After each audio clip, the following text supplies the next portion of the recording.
जब मैंने पढ़ाई के अंदर ये जब कंपटीशन में अपना पैर रखना शुरू किया, तब भी मैंने सोच लिया था कि मैं सिलेक्शन लिए बिना वापस नहीं जाऊंगा।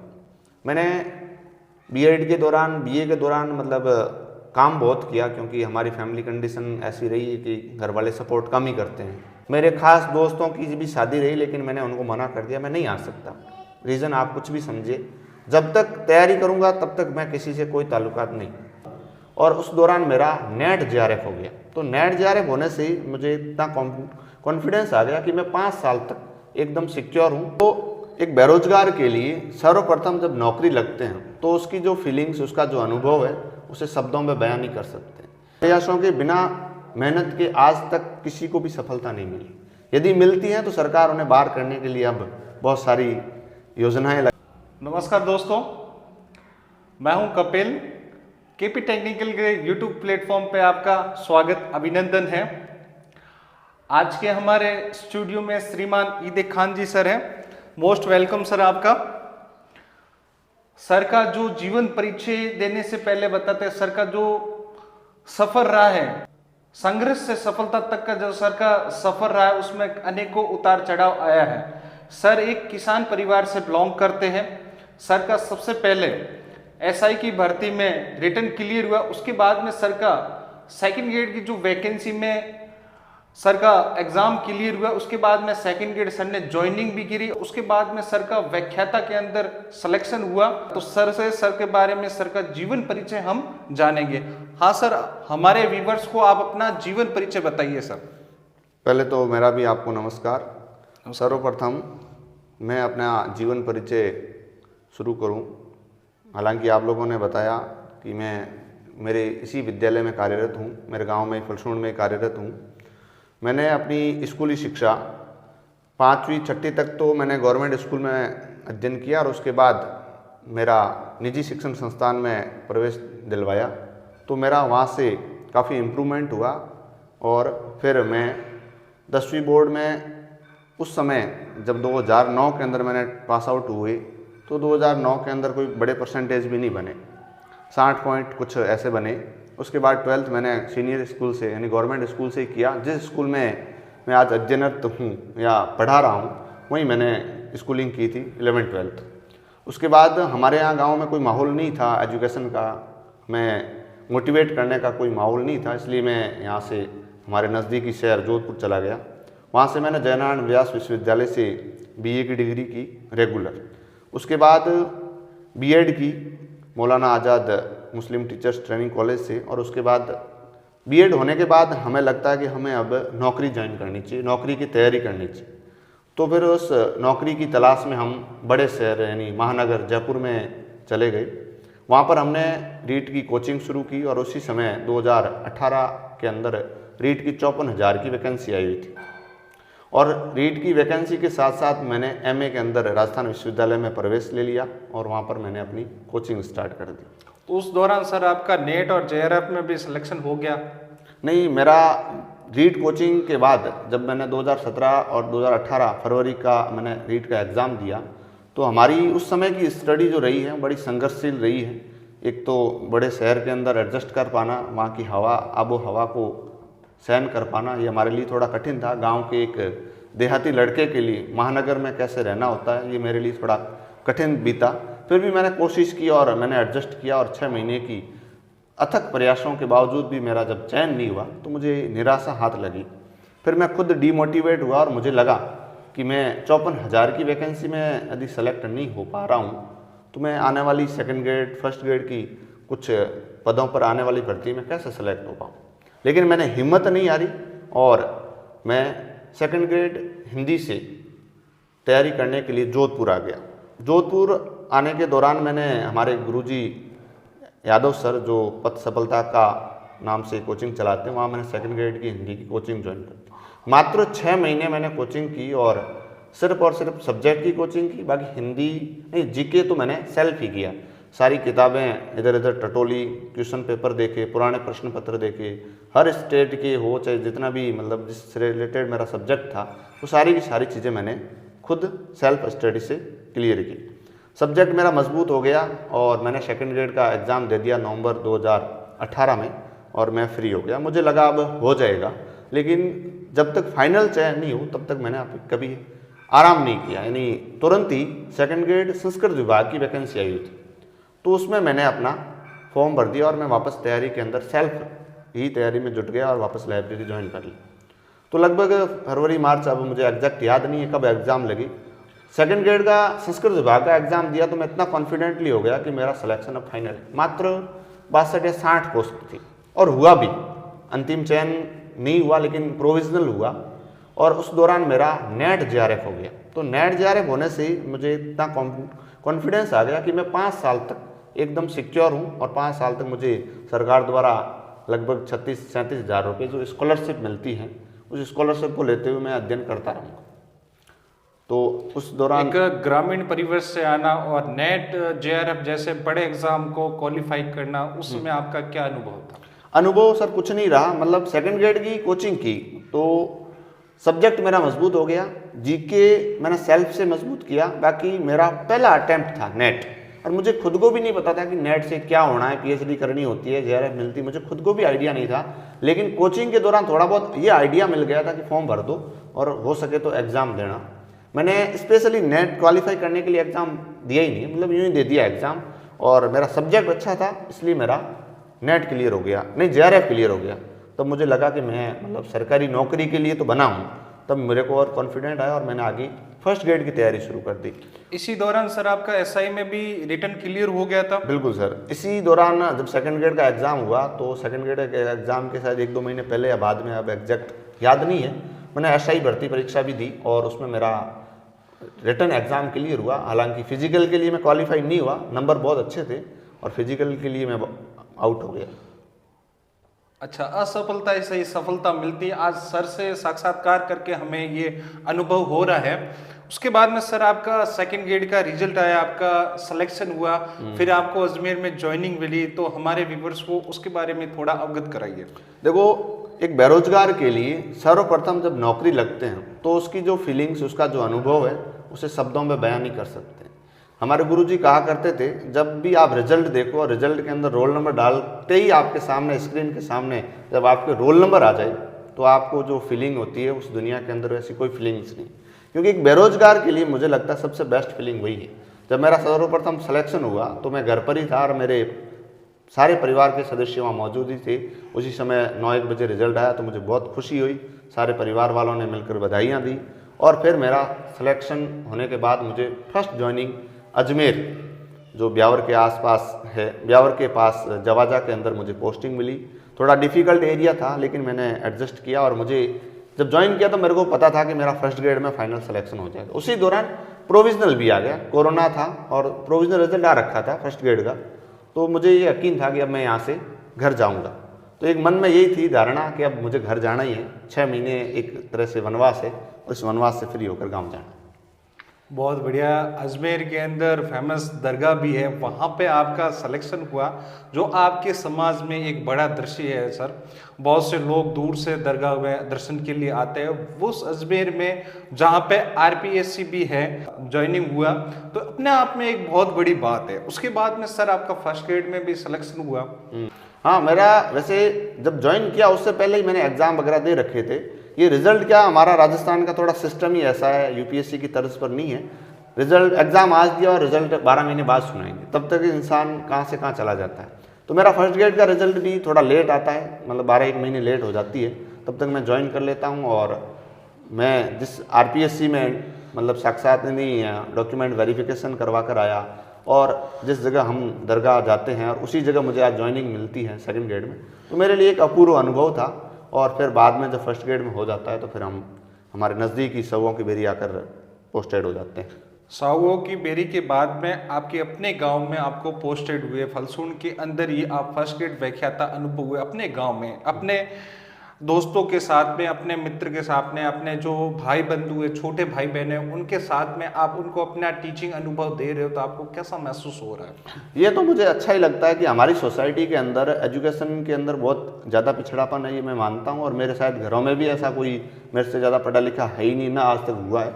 तो मैं मानता हूँ, मैं खुद भले ही उन्हें मोटिवेट नहीं कर पाता हूँ, लेकिन मुझे देखकर अपने आप लोग मोटिवेट होते हैं। मैं इसी को अपने आप को मतलब सौभाग्यशाली मानता हूँ कि मेरी वजह से कोई लोग पढ़ रहे हैं तो अच्छी बात है। मैं सरुओं की बेरी से मेरा ट्रांसफ़र फलसूंड में हुआ तो मेरे लिए एक अच्छा अनुभव था और अच्छा था नहीं है, क्योंकि हमारे गांव के अंदर जिस गांव में मैं पढ़ा हूँ 11वीं 12वीं की, और उसी गांव के अंदर 11वीं 12वीं के बच्चों को पढ़ा रहा हूँ, तो मेरे लिए एक अच्छा एक्सपीरियंस था। तो मुझे बहुत खुशी हुई कि मैं जिस गांव में पढ़ाता हूँ उसी गांव में पढ़ कर गया हूँ, और फिर यहाँ मैंने कई बच्चों को जागरूक भी किया। और आज मैं भगवान की कृपा मानता हूँ कि आज लोग फलसूंड के अंदर कंपटीशन फील्ड में काफ़ी जागरूक भी हुए। और मैं अपने दर्शकों को भी बताना चाहूँगा कि आप अपनी सफलता आप अपने पर निर्भर कर सकते हो, और आपका चयन आपने यदि सोच लिया है कि मुझे सरकारी नौकरी में जाना ही है, तो आप अपना टारगेट फिक्स करके आप अथक प्रयासों से अपनी सफलता हासिल कर सकते हैं। और अभी असिस्टेंट प्रोफेसर का रिजल्ट आया, उसमें भी सर आप इंटरव्यू कॉल तक गए जी। तो हमारे व्यूअर्स को उसके बारे में कुछ। असिस्टेंट प्रोफेसर का पहले वाला एग्ज़ाम भी दिया था, बिना तैयारी के एग्ज़ाम देना, मैं इसके बारे में भी आपको बताऊंगा। दिया मेरा हुआ कुछ नहीं, और जब मैंने अब की बार थोड़ा तैयारी करके दिया, जीके में क्या थोड़ा पीछे रह के तैयारी की नहीं और सब्जेक्ट की तैयारी की, तो इंटरव्यू कॉल तक पहुँचे और इंटरव्यू भी दिया। उम्मीद भी थी लेकिन कुछ नंबरों से रह गए, तो कोशिश कर रहे हैं। सर्विस में रहने के दौरान जो पढ़ना होता है सर, वो बहुत डिफ़िकल्ट होता है। मैं मानता हूँ अंदर का मोटिवेशन ही खत्म हो जाता है, हम क्यों पढ़ रहे हैं, ये सवाल अपने आप से जब करते हैं तो लगता है रहने देते हैं, अब नहीं होगा। लेकिन फिर भी मैंने कोशिश की और इंटरव्यू कॉल तक पहुंचा, ये मेरे लिए एक अच्छी बात है। लेकिन फिर भी कोशिश करेंगे, फाइनल सिलेक्शन के लिए अथक प्रयासों से शायद सफलता मिल भी सकती है। और मैं थोड़ा ये जो जैसे मैंने आपको अभी बताया कि बिना तैयारी के एग्ज़ाम देना, मैं सारे दर्शकों को भी ये कहना चाहता हूँ कि बेवजह के फॉर्म आप जब जिसकी तैयारी नहीं कर रहे हो उसके फॉर्म भरकर बड़े शहरों में और अपने साथियों को परेशान न करें। बिना मतलब के फॉर्म भर के आप इतने बड़े शहरों में, ट्रेनों में, बसों में इस तरह का सफ़र करते हो, आपके घर वाले चिंतित होते हैं और आप खुद भी ऐसी रिस्क के अंदर जाते हो जहाँ कोई भी दुर्घटना घट सकती है।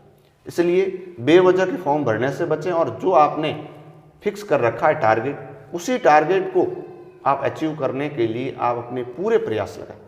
बिना प्रयासों के, बिना मेहनत के आज तक किसी को भी सफलता नहीं मिली। यदि मिलती हैं तो सरकार उन्हें बाहर करने के लिए अब बहुत सारी योजनाएं लगा रही है और बहुत सारे कानून भी लगा रही है। बहुत बढ़िया सर। आप सपने देखने का हक उन्हें है जो उन्हें पूरे करने का जज्बा, हुनर रखते हैं। सर में वो काबिलियत है। सर कहाँ से एसआई की भर्ती का सर का जो एसआई भर्ती का सर का जो सिलेक्शन हुआ था, उसके बाद में सर को वहां से असफलता मिली। असफलता को सर ने स्वीकार किया और उसमें जो सर की जो कमी रह गई उस कमी को निखारा, उसमें सुधार किया। आज वर्तमान के अंदर सर फर्स्ट ग्रेड व्याख्याता है अपने गांव के अंदर ही। अपनी सफलता का श्रेय किसे देना चाहोगे? सफलता का श्रेय सर जो भी मेरे प्रत्यक्ष और अप्रत्यक्ष रूप से मेरा कंपटीशन के फील्ड में हो, चाहे स्कूली हो, कॉलेज शिक्षा में जिसने भी साथ दिया है, उन सभी का मैं धन्यवाद ज्ञापित करता हूं। और स्पेशली मेरे भाई साहब, मेरे माता पिता और मेरे चाचा जी और मेरे गुरुजनों को मैं अपनी सफलता का श्रेय देना चाहूँगा। उन्होंने मेरा बहुत सारा सपोर्ट किया, उस सपोर्ट के लिए मैं धन्यवाद देता हूँ। सर आपने तैयारी के दौरान क्या रणनीति अपनाई, हमारे व्यूवर्स को थोड़ा बताइए इसके बारे में। सर तैयारी करने के दौरान रणनीतियाँ बनाई जाती हैं, मैं भी मानता हूँ, क्योंकि बिना रणनीति के किसी को भी सफलता हासिल नहीं होती है। रणनीति मेरी तो सर यही थी, जो मैं काम हाथ में लेता हूँ जब तक वो पूर्ण नहीं होता तब तक उसे छोड़ता नहीं। मैंने काम भी बहुत किया, और जब मैंने पढ़ाई के अंदर ये जब कंपटीशन में अपना पैर रखना शुरू किया, तब भी मैंने सोच लिया था कि मैं सिलेक्शन लिए बिना वापस नहीं जाऊँगा। मैंने बीएड के दौरान, बीए के दौरान मतलब काम बहुत किया, क्योंकि हमारी फैमिली कंडीशन ऐसी रही है कि घर वाले सपोर्ट कम ही करते हैं। पैसा होते हुए भी थोड़ा एजुकेशन के प्रति इतना रखते नहीं है। किसान परिवार से भी आप आते किसान परिवार से भी आते हैं, और थोड़ा सपोर्ट का इस एजुकेशन सिस्टम का है नहीं, मतलब पढ़ाई के प्रति उनका इतना है नहीं जागरूकता। तो मैंने सोचा मैं खुद ही सेल्फ ही कमाऊँगा और सेल्फ ही पढ़ूँगा। तो इसका फिर कंपटीशन जब हो रहे थे, एग्ज़ाम हो रहे थे, तब मेरे भाइयों ने बहुत सपोर्ट किया। और मैं रणनीति का मैंने जैसे मान लो एग्ज़ाम हाथ में ले लिया कि मुझे इसकी तैयारी करनी है, तो मैं उसके लिए पूरी तरीके से समर्पित रहा। मेरे खास दोस्तों की भी शादी रही, लेकिन मैंने उनको मना कर दिया, मैं नहीं आ सकता। रीज़न आप कुछ भी समझे, जब तक तैयारी करूँगा तब तक मैं किसी से कोई ताल्लुकात नहीं। सिर्फ और सिर्फ मेरी दोस्त किताबें रहेगी और इसके अलावा कुछ सर्कल, हाँ आपका अच्छा पॉजिटिव लोगों का यदि सर्कल रहे तो बेस्ट है, आप डिस्कस कर सकते हो सब्जेक्ट से रिलेटेड। अंतर्मुखी कभी नहीं रहे और बहिर्मुखी तो होना ही चाहिए इंसान को, ताकि आप लोग कुछ नया सीखें। मैंने तैयारी के दौरान कोचिंग तो सिर्फ सब्जेक्ट की ली और सब्जेक्ट के बाद मैंने जीके सेल्फ ही किया, ये आपको मैंने अभी बताया। तो उस समय जब एक एक घंटा पढ़ता लाइब्रेरी में, यानी सुबह 8 बजे से पहले मैं लाइब्रेरी नहीं जाया, कोई लोग जल्दी जाते हैं लेकिन मेरा ऐसा रहा नहीं। 8 बजे लाइब्रेरी गया, 4 घंटे पढ़ा तो 1-1 घंटे का गैप जरूर रखता था। 1 घंटे से ज़्यादा मेरे से पढ़ाई होती नहीं है, 10 मिनट का ब्रेक लिया उसके बाद पढ़ा, और जो पढ़ा उसको पूरी तरीके से कंठस्थ करने के बाद ही छोड़ा है। ऐसे नहीं कि उसको एक बार पढ़कर छोड़ दो, ऐसा नहीं, उसे बार बार पढ़ना। जैसे आर्ट्स का है तो सीधी सी बात है, जितना ज़्यादा पढ़ोगे उतना ज़्यादा आपको याद होगा। कुछ चीज़ें टेक्निकल चीज़ें होती हैं, आपको समझ में आ जाए वो अलग बात है, लेकिन आर्ट्स का कुछ ऐसा ही है, सब्जेक्ट ऐसा ही है, तो आप जितनी बार पढ़ोगे उतनी बार आपको अच्छे से कंठस्थ हो जाएगा। तो मैंने ऐसा ही किया, लगभग बार बार पढ़ता गया और मेरा लगभग मजबूत भी हो गया सब्जेक्ट और जीके, और सिलेबस भी साथ में पास में बिल्कुल।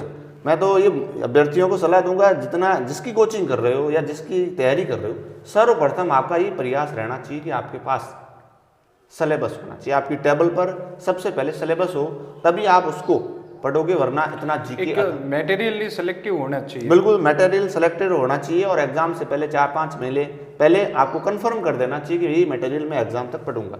इसके अलावा आप मटेरियल नहीं खरीदोगे। हाँ, करंट का अलग है, बाकी का आप मटेरियल फिक्स कर दो, फिर उसको बार बार रिवाइज करोगे। सबकी लर्निंग कैपेसिटी अलग होती है, किसी का IQ लेवल अच्छा होता है, किसी का डाउन होता है, तो जितना घंटा पढ़ते हैं उस हिसाब से मायने रखता है। तो मेरा एवरेज है और 8 से 10 घंटे में रेगुलर पढ़ा हूँ। सबसे बड़ी बात है कि मैंने रणनीति है रेगुलर स्टडी। मेरे दोस्त थे भी, वो भी रेगुलर पढ़ते थे और मैं भी रेगुलर पढ़ता था। तो सर आपने कोचिंग कहाँ से ली? कोचिंग के प्रति अभ्यर्थी को, हमारे व्यूवर्स को क्या कहना चाहोगे? सर मैंने काफ़ी भर्तियों में जैसे सिलेक्शन भी हुआ, ऐसी बात नहीं है। 2nd ग्रेड संस्कृत विभाग, 2nd ग्रेड माध्यमिक शिक्षा स्कूल व्याख्याता और SI, तो मैंने सिर्फ कोचिंग 2 जगह ली थी। एक तो रीट की ली जिसका सिलेक्शन भी नहीं हुआ, और दूसरी ली 2nd ग्रेड की। तो मैं मानता हूँ कोचिंग एक सिर्फ और सिर्फ मार्गदर्शन है, बाकी सिलेक्शन है ना खुद की सोच पर निर्भर करता है। आप सोच रहे हो हमने कोचिंग ले ली इसका मतलब हमारा सिलेक्शन हो गया। कई ऐसे अभिभावक भी है, बच्चों को प्रेशराइज करते हैं कि आप जाकर कोचिंग लो और आपका सिलेक्शन होगा। कोचिंगों में हजारों लाखों अभ्यर्थी बैठे हैं, सिलेक्शन कुछ चुनिंदा लोगों का होता है। तो मैं मानता हूँ कोचिंग तो एक मार्गदर्शन है। हाँ, कोई नए बंदे हैं जिसको किसी भी प्रकार का सब्जेक्ट का नॉलेज नहीं है, किसी भी प्रकार की फील्ड का नॉलेज नहीं है, तो एक बार कोचिंग में प्रवेश लेने से वो माहौल क्रिएट हो जाता है, ताकि वो कंपटीशन की फील्ड में बैठने लायक हो जाता है। तो कोचिंग को मैं यहाँ तक ही मानूंगा, लेकिन मेरी सब्जेक्ट की कोचिंग रही है उसको मैं अपने गुरुजी को श्रेय देना चाहूँगा कि वाकई में उन्होंने सब्जेक्ट एक एग्ज़ाम के अनुसार कैसे तैयार करवाया, वो हमारे लिए एक अपूर्व अनुभव था। तो उससे हमें बहुत अच्छा फायदा हुआ। मतलब अपने गुरुजी को आप अपना श्रेय देना चाहोगे? एक अपने जो सफलता में उनकी भी भूमिका रही है। उसके बाद में सर हमारे व्यूअर्स को ये बताइए कि पुराने question paper, model paper attend करने चाहिए, एग्जाम को अटेंड कैसे करना चाहिए, एग्जाम में नेगेटिव मार्किंग का क्या रोल रहता है, तो हमारे व्यूअर्स को ये भी बताइए। सर इसमें एग्ज़ाम अटेंड करना, पुराने प्रश्न पत्र पढ़ना, हालांकि सब अलग अलग तरीके से करते हैं। तो मेरा सर पुराने प्रश्न पत्रों से तो हमेशा रहा है, यानी मैंने एग्ज़ाम के दौरान, तैयारी के दौरान पुराने प्रश्न पत्र सब्जेक्ट के, तो आप मानोगे नहीं, पूरे भारत में जहाँ पर भी हिंदी का एग्ज़ाम लगता था मैं गूगल करके लिख लेता। मैं अपनी नोट्स बुक में डाल देता जो यहाँ से प्रश्न पुटअप हुआ है, तो मुझे लगता था कि अब प्रश्न यहाँ से भी बन सकता है। यानी जो पुराने प्रश्न पत्र हैं ये हमें नई दिशा देते हैं कि ऐसे ऐसे प्रश्न आते हैं और ऐसी ऐसी शैली के अंदर प्रश्न पूछे जा सकते हैं, और नया प्रश्न कैसे बनता है वो भी हमें ये प्रश्न बता देंगे कि ये तो प्रश्न बन गया, अब यहाँ से प्रश्न पुटअप हो सकता है। तो पुराने प्रश्न पत्रों को अच्छे से अच्छे याद कर लेना चाहिए, और हमारा मूल्यांकन भी ये कुछ तय कर सकते हैं। और आपने एक प्रश्न पूछा कि एग्ज़ाम अटेंड कैसा करना चाहिए। एग्ज़ाम अटेंड करना सारे अभ्यर्थियों की अपनी अपनी माइंड सेट होता है। सही बात है। कोई जल्दी कर लेता है, किसी की स्लो स्पीड होती है। तो मेरा क्या स्पीड ज़्यादा है, तो मुझे भी थोड़ा लगता है इतना स्पीड नहीं चलना चाहिए। आप मानोगे नहीं, मैंने 2nd ग्रेड का हिंदी का एग्ज़ाम मात्र 1.5 घंटे के अंदर कंप्लीट कर लिया, 1.5 घंटे में फ्री रहा। तो मुझे खुद को लगा इतना जल्दी फ्री नहीं करना चाहिए, और फिर ओवर कॉन्फिडेंस ही इंसान को मराता है। और थोड़ा मुझे भी लगा, तो मेरी रैंक थोड़ी ढंग की नहीं आई। लेकिन एग्ज़ाम अटेंड करते समय आप 4 ऑप्शन, और ये आरपीएससी हो चाहे अधीनस्थ बोर्ड हो, 2 ऑप्शन सर ऐसे देंगे जहां उसका कोई ताल्लुकात ही नहीं प्रश्नों से, 2 ऑप्शन पर ही पूरा प्रश्न टिका रहता है। जो प्रश्न नहीं आए उसको भी आपको ऑप्शंस पर लागू करके उसका उत्तर निकालने का प्रयास करना चाहिए। और ये मेरे साथ हुआ है। मान लो 15 प्रश्न मुझे नहीं आते तो मैंने अटेंड किए, तो मेरे लगभग आप मानोगे नहीं 5 से 7 प्रश्न सही हुए और बाकी वाले गलत हुए, तो मैंने उनका फाइनल एनालिसिस किया तो मुझे फायदा हुआ। तो ये चीज़ें रिस्क जिंदगी में लेनी जरूरी है, और कुछ पोस्ट कम आती है तो रिस्क लेना बन जाता है सर। और फिर अपनी अपनी सोच पर डिपेंड करता है कि आप पेपर कैसे अटेंड करते हैं सर। बहुत अच्छी बात है। कड़ी से कड़ी जोड़ी जाए तो जंजीर बन जाती है, कड़ी से कड़ी जोड़ी जाए तो जंजीर बन जाती है, मेहनत से मेहनत की जाए तो तकदीर बन जाती है। सर का जो संघर्ष है, जो सफलता से सर की जो जीवन परिचय रहा है, सर ने अभी सारे हमारे अभ्यर्थियों को, हमारे व्यूअर्स को अवगत कराया है कैसे सर ने तैयारी की, सर का स्ट्रगल कैसे रहा। एक सर लास्ट क्वेश्चन ये है जी सर, सफलता कैसे प्राप्त करें, और सफलता के बारे में अपने अभ्यर्थी को, अपने व्यूअर्स को आप क्या बताना चाहोगे? सफलता प्राप्त करने के लिए सबसे पहले आपको अपनी फील्ड का चुनाव करना होगा। जैसे मान लो मैं एक उदाहरण के माध्यम से समझा दूं, कोई यदि फर्स्ट ग्रेड बनना चाह रहा है, जैसे मैं फर्स्ट ग्रेड हूँ, फर्स्ट ग्रेड बनना चाह रहा है तो जो पहले सब्जेक्ट क्लियर कर देना कि मुझे इसी सब्जेक्ट में देना है। कई बार हिंदी से भी भर देते हैं और पॉलिटिकल साइंस से भी भरते हैं, 2 MA कर रखी होती हैं, तो वो द्वंद्व की स्थिति में पैदा रहते हैं। द्वंद्व की स्थिति में नहीं रहना, क्लियर करना है कि मुझे एक की ही तैयारी करनी। कई बार ये भी होती है फर्स्ट ग्रेड और सेकंड ग्रेड दोनों के साथ कर, दोनों का सिलेक्शन नहीं होता सर। एक की तैयारी करने के लिए आपको एक टारगेट फिक्स करना है और फिर सिलेबस निकालो। सॉरी सर, आपको मैं रोक रहा हूँ। एक चीज आपने पहले बताई थी कि अगर आपको मतलब आपकी विशेष तैयारी है उसी का ही फॉर्म भरना है, मतलब आप सेकंड ग्रेड की, फर्स्ट ग्रेड की सबकी भर्ती आई, सबका फॉर्म अटका दिया तो इसमें आप कंफ्यूज हो जाओगे। अभी आपने चर्चा के दौरान ये बात कही, फॉर्म भरना कई बार क्या है, जैसे मेरा ही कह लूँ, लक्ष्य एक होना चाहिए, लक्ष्य एक होना चाहिए। लेकिन यदि सेम सब्जेक्ट है, मान लो हिंदी से आपने फर्स्ट ग्रेड की तैयारी की और सेकंड ग्रेड हिंदी का फॉर्म भरा तो कोई गलत नहीं, रीड का भरा तो भी कोई गलत नहीं, लेकिन पॉलिटिकल साइंस का भरना कहाँ तक सही है? ये मेरा ये था। अब पुलिस का भर दिया, LDC का भर दिया, क्या सिलेक्शन हो सकता है? बिल्कुल भी नहीं होगा। हाँ, इससे रिलेटेड हो तो आप फॉर्म भरिए, वरना मत भरिए और भीड़ को ना बढ़ाएं। इससे क्या है, कॉम्पिटिटर है, रियल कॉम्पिटिटर है, उनको आप परेशान करते हो, उससे क्या वो लोग डिमोटिवेट होते हैं। इतनी भीड़ को अच्छे लड़के जो IQ लेवल के अच्छे होते हैं वो भीड़ को देखकर डिमोरलाइज होते हैं। तो ऐसी चीज़ों से बचना चाहिए सर। तो दोस्तों पूरे वीडियो में अंत तक बने रहने के लिए आपका बहुत बहुत आभार तहे दिल से। हमारे चैनल में आप पहली बार आए हो तो प्लीज़ चैनल को सब्सक्राइब करें, शेयर करें और लाइक जरूर करें।